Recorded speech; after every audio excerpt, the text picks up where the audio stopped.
역대하 28장 20절 같이 봅니다. 아수르 왕 디글랏빌레셀이 이르렀으나 돕지 아니하고 오히려 군박하였다. 그래서 군박하였다는 말은요, 공격하였다는 말입니다. 도와달라고 찾아갔는데, 도와달라고 금과 은과 각종 보물을, 심지어 여호와의 성전, 하나님의 교회에 있는 그 모든 것까지 다 쓸어가지고 갖다 바쳤는데 돕지 않고 오히려 그것 가지고 군사력을 키워서 유다까지 공격하는 그런 끔찍한 일을 자행합니다. 역대하 28장 24절 25절 같이 봅니다. 아하스가 하나님의 전에 기구들을 모아 회파하고 또 여호와의 전문들을 닫고 예루살렘 구성마다 단을 쌓고 유다 각 성읍에 탄당을 세워 다른 신에게 분향하여 그 열주의 하나님 여호와의 노를 격발케 하였더라. 보세요. 아수르 왕을, 다메섹에 있는 아수르 왕을 찾아가서 여호와의 성전에 있는 모든 귀한 것들 다 쓸어가고 자기 나라에 있는 금과 은을 다 가지고 와서 도움을 달라 했는데 도와주지 않았습니다. 물론 아수르란 나라가 북쪽 이스라엘과 아람 군대를 쳐서 물리쳐 주긴 했습니다. 그런데 그들이 어디까지 내려옵니까? 유다 땅까지요. 유다 땅까지 쳐들고 내려옵니다. 그쯤 되면은 아하스 왕이 정신을 차려야 되는데 아하스 왕이 한 짓이 무엇이라고요? 여호와의 성전의 기구들을 다 모아서 부숴버렸다는 거예요. 예루살렘 성전을 부숴버렸다는 거예요. 그리고 어떻게 합니까? 성전문을 닫아버렸습니다. 아무도 여호와 하나님께 예배드리지 못하도록 성전문을 닫아버렸어요. 그리고 한 짓이 다메섹이 섬기는, 아수르가 섬기는 우상을 섬기게 만들었습니다. 이것이 아하스 왕이 한 짓이에요. 하나님 앞에 예배를 드리지 못하도록 성전에 있는 것을 다 쓸어가지고 다메섹이 섬기는 그 우상에게 갖다 바칠 뿐만 아니라 성전 문까지 닫아버리고 교회를 파괴했던 자입니다. 이렇게까지 해서 아하스 왕은 아수르 왕에게 도움을 청했지만은 아수르 왕은 오히려 남쪽 유다를 공격해 옵니다. 지금 아하스 왕이 자기를 공격해오는 아수르를 그들이 섬기는 신을 섬겼던 이유가요, 다른 데 있지 않았습니다. 구약 시대의 사람들은 전쟁이 일어나면은 유다와 아수르의 전쟁뿐만 아니라 유다가 섬기는 하나님과 아수르가 섬기는 신이 하늘에서 영적으로 전쟁을 합니다. 그 하늘에서 하나님과 아수르의 신이 싸우는데 그 싸움에서 어느 쪽 신이 이기느냐에 따라서 아수르가 이기기도 하고 유다가 이기기도 합니다. 아하스 왕이 볼 때 전능하신 하나님, 창조주 여호와 하나님을 보지 못하고 세상 사람들을 생각하는 그런 많고 많은 신 중에 한 하나님으로 아하스는 생각했습니다. 그래서 이 아하스 왕은 눈으로 보니까 아수라라는 나라가 북쪽 이스라엘도 멸망시키고 아람도 멸망시키고 그 근동의 수많은 나라를 정복해 가니까 여호와 하나님보다는 저 신이 좀 더 세구나. 그러니까는 하나님을 버리고 그 신에게 붙어버린 겁니다. 그래서 7장에 하나님께서 내가 너를 도와줄 것이다. 내가 무엇을 원하든지 불가능한 일이라도 말하면 내가 너에게 응답해 줄 것이다 말할 때 나는 하나님을 시험하지 않겠습니다. 그렇게 표현한 겁니다. 하나님이 있다는 건 믿었어요. 그러나 그 하나님보다는 아수르의 신이 더 센 신, 더 능력 있는 신으로 믿고 그 신에게 붙어버린 겁니다. 그래서 아수르가 쳐들어올 때 아수르를 달래줄 수 있는 신은 누구예요? 여호와가 아니라 아수르가 섬기는 그 우상이 아수르를 막아줄 것으로 생각하고 그 아수르를 위해서 어떻게 합니까? 여호와의 성전을 파괴시켜버린 겁니다. 여호와께 예배하는 성전의 문을 닫아버린 겁니다. 그리고 오직 아수르가 섬기는 그 우상만 섬기라고 유다 각 성에 우상 신전을 세웠던 겁니다. 이런 아하스를 하나님이 도와주시겠다는 겁니다. 왜요? 그는 임마누엘 하나님. 이런 아하스에게 하나님이 경고합니다. 이 하나님의 약속을 믿지 않으면 너희도 멸망할 것이다. 임마누엘, 처녀의 몸에서 태어나실 이 임마누엘 대신 우리 주님의 그 구원의 역사를 믿지 못하면 너희도 망할 것이다 말씀했는데 믿지 못하고 아하스 왕에게 찾아가서 경배하고 그 아수르가 섬기는 그 신을 위해서 여호와의 성전 문을 닫아버리고 있는 이 끔찍한 죄를 저지르고 있는 이 아하스 왕에게 또다시 8장에 말씀합니다. 여호와가 임마누엘이라고 해요. 하나님이 이스라엘과 함께하고 하나님이 유다와 함께하고 하나님이 아하스 왕과 함께하고 있다는 사실을 다시 한번 밝혀 말씀해 주고 계십니다. 그것을 확실히 알게 하기 위해서 1절에 마헬 살랄 하스바스라고 하는 이 글을 큰 동판에다가 쓰라고 합니다. 멀리서도 마헬 살랄 하스바스라는 이 단어를 볼 수 있도록 크게 쓰라고 합니다. 그런데 마헬 살랄 하스바스라는 말을 모든 사람들이 통용하는 말로 쓰라 합니다. 이 말은, 통용한다는 말은 어린아이도 어른도 할머니 할아버지도 많이 배운 사람도 겨우 글씨만 아는 사람도 다 알 수 있는 말로 쓰라 합니다. 통용 문자란 모든 사람이 알 수 있는 그런 말로 쓰라는 겁니다. 성경도요 아주 쉬운 글로 써 있습니다. 특별히 사복음서는 예수님의 행적을 기록했는데요, 헬라어는 두 종류가 있습니다. 하나는 고급 언어가 있어요. 고급 헬라어. 이거는 관공서에서나 쓰는 언어들입니다. 또 하나는 시장통에서 쓰는 언어입니다. 성경은 어떤 언어로 쓰였을까요?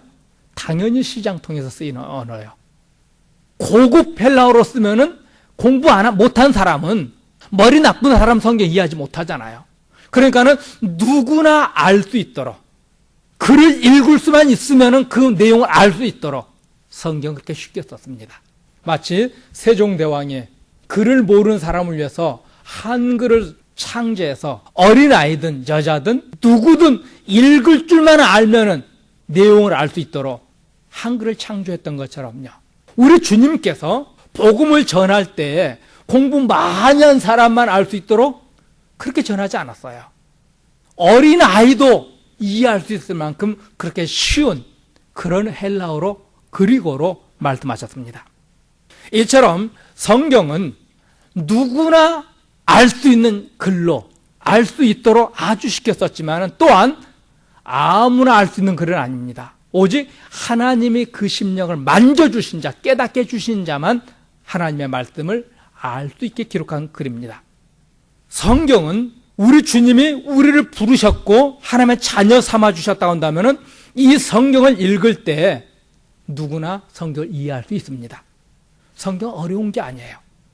오늘 구약 이사야 8장에서도 하나님께서 통용하는 문자로 쓰라. 언뜻 보면 통용이라는 말을 괜히 어려운 말로 생각하는데 우리 말로 쉽게 표현하면 누구나 알 수 있는 말, 시장통에서 쓰는 그런 언어로 쓰라는 겁니다. 우리가 책을 읽을 때 그 책을 읽어도 모르겠다, 책 읽는 사람이 머리가 나쁜 게 아니라 책 쓴 사람이 잘못 쓴 거예요. 글은 내가 가지고 있는 지식을 상대방에게 가장 쉽게 완전하게 전달하기 위해서 쓰는 것입니다. 말도 마찬가지예요. 내가 누군가의 말했는데 그 사람이 내 말 못 알아들었으면 그 사람이 무식한 것이 아니라 내가 무식한 거예요. 자기가 말하는 거, 자기가 쓰는 글이 상대방에게 100% 전달되지 못하겠다고 한다면 그 사람은 자기가 쓰고 있는 말을 상대방이 알아들을 수 있을 만큼 쉽게 풀어쓸 만한 능력이 없는 거예요. 어느 신학교에서 있었던 일입니다. 그 한 교수님이 교수회의 때 그런 말을 했다고 해요. 이번에 시험을 봤는데 자기는 50명 학생 중에 2-3명만 A를 주고 나머지는 B, 그리고 C, D를 줬대요. 그럴 때 그 학교 총장님이 그를 따로 불러가지고 야단쳤다고 합니다. 당신은 교수법이 틀렸습니다. 교수가 교수를 제대로 하면은 정말 교수의 목적은, 선생님의 목적은 뭐예요? 그 클래스에 있는 학생이 전부 다 A밖에 만드는 것이 선생님의 목적이에요. 학생들이 A를 못 받은 1차 책임은 누구에게 있어요? 교수에게 있는 거예요. 2차 책임은 당연히 학생에게 있겠죠. 공부 안 했으니까. 그러나 1차 책임은 그 클래스에만 열심히 들어도 다 A를 받을 수 있도록 잘 가르치는 게 교수의 사명이에요. 마찬가지로 우리 하나님께서 공부를 많이 한 사람, 똑똑한 사람, 열심히 연구하는 사람만 알 수 있도록 성경을 주신 것이 아니라 누구나 알 수 있도록, 읽으면 알 수 있도록 주신 것이 하나님의 말씀입니다. 그런데 요즘 성경을 어렵게 만드는 분들이 종종 있어요. 성경은 이 본문을 읽으면은 그 본문 속에서 말하는 내용은 바로 무엇인지 알 수 있도록 성경은 꼭 반드시 그렇게 기록했습니다. 그런데 어떤 분들은 성경을 영해한다면서, 영적으로 해석한다고 하면서 또 어떤 한 단어 깊이 파고들다 보니까는 결국 그 본문이 말하는 것을 놓쳐버리게 만듭니다. 예를 들어서 제가 누군가에게 편지를 씁니다. 그 편지를 쓸 때 그 편지의 전체 줄거리를 보면서 아, 이 사람이 지금 무엇을 말하려고 하는구나, 그것을 이해하면 되는데 제가 썼던 단어 하나하나를 풀어가기 시작합니다. 그러면은 제가 의도했던 바를 놓쳐버리는 것처럼 오늘날 설교가, 오늘날 성경 해석이 이렇게 잘못돼 가고 있어요. 물론 전체 줄거리를 이해하고 그 단어를 푸는 건 중요합니다. 왜냐하면 그 단어에서 좀 더 자기가 말하려고 하는 것을 깊이 말할 수 있으니까요. 그러나 전체적으로 1차적으로 해석해야 될 건 뭐예요? 전체 줄거리에서 뭘 말하려고 하는가? 다른 예를 들어보겠습니다. 제가 누군가에게 편지를 쓰는데요. 사랑하는 친구야, 나는 정말 힘들어 죽겠다. 교회에도 부응되지 않고 요즘 몸부림을 치는데 정말 힘들어 죽겠다. 나 참 바보 같지? 이런 편지를 써서 보냈다고 생각해 보십시오. 그러면 그 편지를 받는 사람이 아, 이 친구 정말 저게 힘들구나, 이렇게 그것을 이해하게 되는데, 성경 그렇게 보면 되는데 사랑하는 친구야 했으니까 이 사랑, 얘가 동성애를 말하나? 아니면 여자에게 보냈으면 이 남자가 나를 지금 좋아하는구나, 결혼하자고 하는구나, 뭐 이런 식으로 풀어버리고 죽겠구나 했으니까 이 죽음은 자살을 말하는 건가? 아니면 어떤 죽음? 이런 식으로 단어 풀어가면 어때요? 제가 말하려고 했던 본질을 놓쳐버리는 거잖아요. 성경도 마찬가지입니다. 성경은 그 본문이 말하려고 하는 그 의도 찾는 게 가장 중요해요. 그래서 계시록 1장 3절에 이렇게 말합니다. 같이요. 이 예언의 말씀을 읽는 자와 듣는 자들과 그 가운데 기록한 것을 지키는 자들의 복이 있나니 때가 가까웁니다. 어떤 자가 복이 있다고요? 말씀을 읽는 자, 듣는 자, 지켜 행하는 자요. 그만큼 성경은 쉽다는 거예요. 이 글은 계시록 1장 3절은 이 예언의 말씀을, 이 계시록을 그렇다는 거죠. 이 계시록은 어떻습니까? 역시 쉽다는 겁니다. 이 계시록에서 말씀하고 있는 전체를 보지 못하고 단어풀이, 뜻풀이 하고 있어요. 그러니까 계시록이 어려워져요. 계시록을 보면서 우리는 뭘 봐야 합니까? 이미 승리한 우리, 천상에서 승리한 교회, 그걸 봐야 돼요.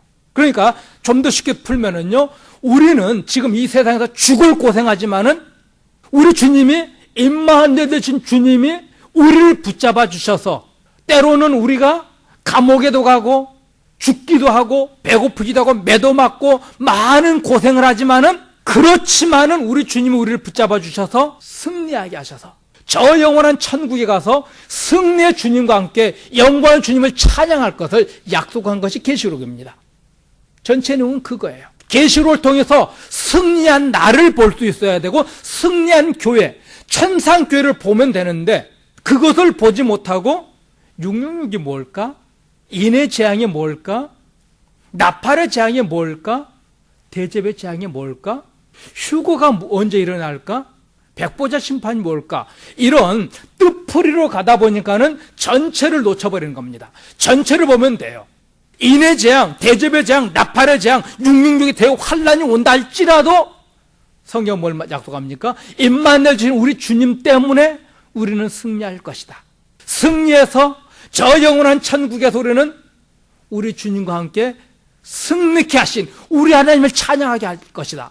그것을 약속하는 겁니다. 그것을 계시록을 통해서 보아야 제대로 성경을 보고 이해한 것인데, 그걸 보지 못하고 하나만 빠져버려서 인의 재앙, 666이 무엇인가 이것으로만 빠져가지고 전체를 보지 못하면 어떻게 된 거예요? 성경 잘못 보는 거예요. 계시로운 승리의 책입니다. 이미 미래에 우리가 이미 승리한 그 모습을 보여주면서 오늘 우리가 죽을 고생하지만은 승리한 우리의 미래를 보면서 이기라는 겁니다. 우리 주님이 붙잡아 주겠다는 겁니다. 그것 보라는 건데 우리는 그거 보지 못하고 666 보니까 우리는 망할 것이다. 666 이거 여길 말하는 것이 아니잖아요. 성경은 하나님께서 누구나 알 수 있도록 읽으면 깨달아 알 수 있도록 그런 쉬운 언어로 기록했다는 사실을 기억할 수 있기를 바랍니다. 오늘 3절과 4절을 보면요, 북이스라엘과 아람이 1, 2년 안에 망할 것 말씀합니다. 아이가 태어나는데 그 아이가 엄마, 아빠 말하기 전에요. 보통 엄마, 아빠는 1살쯤 되면 옹알이 하잖아요. 그리고 아이는 뱃속에 10달 있다 나오죠. 합치면 약 한 2년 정도 있으면은 이스라엘을 그렇게 공격하고 있는 북이스라엘과 아람이 망할 것이다 말합니다. 이 말씀하실 때 이 남쪽 유다를 공격해오는 북이스라엘은 유다 땅의 북쪽을 공격하고 아람은 유다의 동쪽을 공격해옵니다. 동쪽을 공격하는데 유다 동쪽에는 에돔이라는 나라가 있었어요. 에돔이라는 나라가 있었는데 그 에돔은 유다의 속국이었습니다. 그런데 아람이 쳐들어오니까는 에돔이 유다로부터 독립해버려요. 그리고는 아람과 에돔이 연합해서 유다의 동쪽을 공격해 옵니다. 그러니까는 이 유다는 북쪽과 동쪽에서 적이 쳐들어오니까는 군사들을 글로 다 보내버렸죠. 그때 이스라엘의 옆구리쯤 되는 서쪽, 유다 땅의 서쪽에는 누가 있습니까? 블레셋이요. 모든 군사가 동쪽과 북쪽으로 올라가니까는 서쪽에 있는 블레셋이 군사를 일으켜가지고 또 유다 땅의 많은 성을 빼앗아 버립니다. 이제는 이 유다라는 나라가 동서남북이 다 공격하는 그런 위기에 있을 때 하나님께서 말씀합니다. 여호와가 임마누엘이다. 여호와 하나님은 너와 함께 하니까는 너는 절대로 망하지 않는다. 지금 저들이 불같이 공격해 오지만은 1, 2년 안에 다 망할 것이니까는 여호와만 의지하라고요. 사랑하는 성도 여러분, 아무 우리가 힘들고 어려운 환경 속에 있어도요, 그것은 잠시 우리를 공격하다 물러갈 것들입니다. 성도를 하나님께서 성도답게 만드는 것이 무엇인 줄 아세요? 환난이에요. 어려움입니다. 이 남쪽 유다가 하나님을 떠나가니까 하나님만을 의지하게 만들려고 하나님께서는 환난을 주셨습니다. 어려움을 주셨습니다. 그러므로 하나님께서는요, 이스라엘을 금과 같은, 정금 같은 99.999%의 정금으로 만드는 방법이 무엇입니까? 불같은 시험이에요. 우리가 이 세상을 살면서 견디기 어려운 불같은 시험을 왜 주십니까? 우리를 사랑하기 때문에, 우리를 정금 같은 믿음의 사람, 정말 성도다운 성도, 오직 하나님 여호와만을 의지하는 그런 성도로 만드시기 위해서 하나님께서는 우리에게 환난을 주십니다. 하나님께서 아무런 목적 없이 환난을 주시는 게 아니에요. 하나님께서 유다의 하나님, 유다를 지키시는 임마누엘 되시는 하나님이라 소개하면서도 북쪽 이스라엘과 아람에게 공격당하게 하신 이유가 무엇입니까? 유다가 하나님을 버리니까 하나님만 의지하게 만들려고, 정금 같은 믿음의 사람들로 만들려고 그렇게 시험을 주셨던 겁니다. 그래서 8절에서는 하나님이 그 편 날개로 너희를 지켜주실 것을 약속합니다. 이사야 8장 9절 10절 같이 봅니다. 너희 민족들아 헌화하라, 필경 패망하리라. 너희 먼 나라 백성들아 들을지니라. 너희 허리를 동이라, 필경 패망하리라. 너희 허리에 띠를 띠라, 필경 패망하리라. 너희는 함께 도모하라, 필경 이루지 못하리라. 말을 내어라, 시행되지 못하리라. 이는 하나님이 우리와 함께 하심이니라. 하나님이 함께 하시기 때문에 북이스라엘도 망하고 아람도 망하고 아수르도 망할 것이다 합니다. 북이스라엘과 아람은 1, 2년 안에 망하고 아수르는요 약 200년 후에 완전히 망해버립니다. 바벨론이라는 나라에 의해서요. 하나님이 함께 하십니다. 오늘 이사야 8장을 통해서 임마누엘 되시는 하나님을 우리에게 소개하고 있습니다. 비록 유다가 그들의 죄 때문에 이런 끔찍한 환난을 당하지만은 하나님께서는 말씀합니다.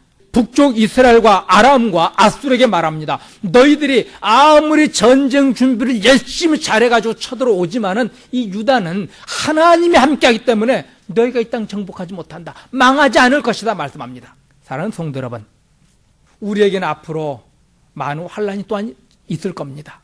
하나님의 은혜로 그 환란을 이기게 하심을 믿을 수 있기를 축원드립니다. 우리 사는 시대에 대환란했다고 올지 모릅니다. 그때도 하나님의 지키심을 믿으시길 바랍니다. 666, 이 대환란, 사탄이 일어나가지고 자기를 경배하고 하나님을 버리겠다는 그 신앙의 고백으로 666 표를 줄 때, 그때에도 하나님께서 여러분을 지켜주심을 믿을 수 있기를 축원드립니다. 이것이 임마누엘의 하나님이십니다. 하나님은 당신의 백성을, 당신의 손에 있는 당신의 백성을 절대로 뺏기지 않아요. 어린 아이도요, 자기 손에 있는 거 누가 뺏어가려고 하면 어떻습니까? 주먹질하면서 안 뺏기려고 그래요. 그런데 전능하신 하나님, 이 하나님이 피 흘려 구원하신 당신의 백성을 사탄에게 뺏기겠습니까? 절대로 뺏기지 않아요. 비록 하나님께서는 당신의 백성들을 훈련하기 위해서 정금 같은 믿음의 사람으로 만들기 위해서 환난을 주시지만은 절대로 당신의 백성을 버리지 않고 포기하지 않고 사탄에게 뺏기지 않습니다. 담대하시기 바랍니다. 우리가 지금 환난을 당하고 어려움을 당하는 것은 하나님이 나를 더욱더 큰 믿음의 사람으로, 정금 같은 믿음의 사람으로 나를 만들기 위한 훈련의 과정일 뿐입니다. 이것을 이사야뿐만 아니라 유대 모든 백성들이 확실히 믿게 하기 위해서 어떻게 합니까? 이사야서 8장 13절 14절 같이 봅니다.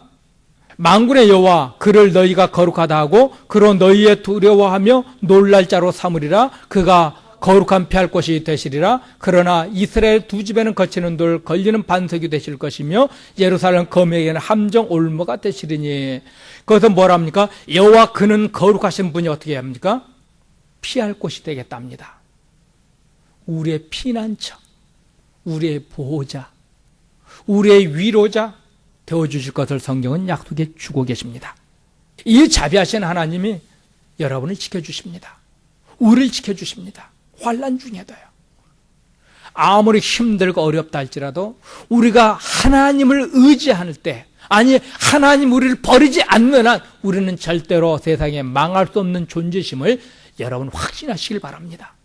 여호와만 의지하시기 바랍니다. 하나님, 그 영광의 하나님이 우리의 임마누엘 되신다 성경 말하지 않습니까? 8절 보시기 바랍니다. 임마누엘이여 그의 펴는 날개가 내 땅에 편말하리라. 여기서 말하는 임마누엘은 예수님을 지칭하는 것이 아니라 창조주 성부 하나님을 말씀합니다. 성부 하나님이 임마누엘이신데요, 10절 끝부분에 이는 하나님이 우리와 함께 하심이라. 우리와 함께 하신 하나님, 그분이 13절에 우리의 피할 자라 합니다. 거룩한 피할 방패시고 성읍이 되신다 합니다. 인간들의 고통은, 세상의 환난은 우리를 하나님의 정금 같은 믿음의 사람들로 만드는 도구일 뿐입니다. 여러분을 괴롭히고 있고 여러분 앞에 살아가는 데 괴로움을 주고 있는 그 모든 것들은 우리의 믿음을, 우리가 하나님만을 온전히 의지하게 하는 도구일 뿐입니다.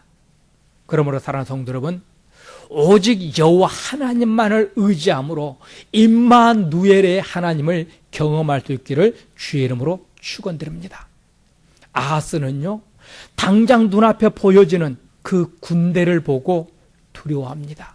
그러나 우리는 눈에 보이지 않지만은 임마누엘 되시는 이 주님을 보시고 내 앞에 있는 어떤 어려움이라 할지라도 이기고 극복할 수 있기를 주의 이름으로 축원드립니다.